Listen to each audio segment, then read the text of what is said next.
Dozens of men hung from trees bound in iron chains. A crowd of widows gathered round, bidding with copper coins to choose one another. Strong laborers and robust men became the most sought-after prizes. In her past life, the girl had spent 3 copper coins to buy a seemingly ordinary, down-and-out man. She spared no effort to free him from slavery, heal his crippled leg, and support his studies and imperial examinations. She helped him climb step by step to the heights of the court. Yet the man who had once owed everything to her rose to become an all-powerful prince, disgusted by her humble rural origins and lowly status. On the day he married a noble lady of high birth, he had her locked away by force. His new princess was cruel and ruthless, ordering the girl to be caged and drowned in the river. The prince stood by and watched coldly, letting the tragedy unfold. Reborn by chance, the girl returned to the eve of buying that very man. Having died a bitter, tragic death in her last life, she only wished to steer clear of disaster and live in peace. She packed her bags, planning to flee the village, only to be stopped by the village chief at her door. Invoking old favors, he forced the badly wounded, destitute man into her home, drove down the price, and insisted she take him in. Orphaned from childhood, the girl had been taken in and protected by the village chief. She owed him a great debt of gratitude. Helpless, she had no choice but to agree and accept the man who would one day betray and destroy her. The man before her was covered in wounds, his clothes tattered, his body weak and frail.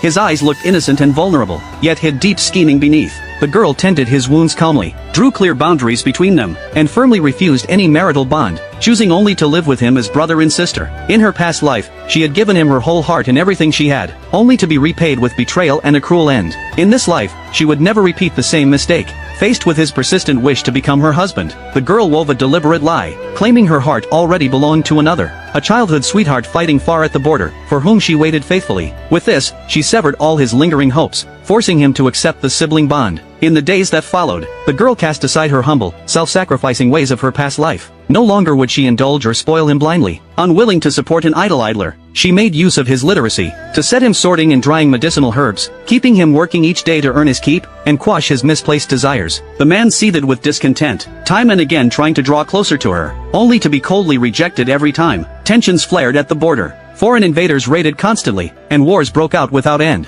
Healing and styptic herbs were suddenly in desperate shortage, their prices soaring dozens of times over. With a stockpile of medicinal herbs in her hands, the girl could have reaped huge profits from the chaos, but she remained kind at heart, unwilling to profit unjustly from war and suffering. She set strict limits on consultations and sales each day, upholding the true conscience of a healer. The heavy toll of treating the wounded left her worn out in body and spirit. Meanwhile, the man began cooking every meal, tending carefully to her daily life. Gone was his cold indifference. He fawned over her with gentle consideration, treading lightly in all things. Such unnatural change filled the girl with deep caution. She knew his ambition well. Now that his freedom was won and his leg healed, he delayed all talk of official examinations and a political career. His feigned warmth and tenderness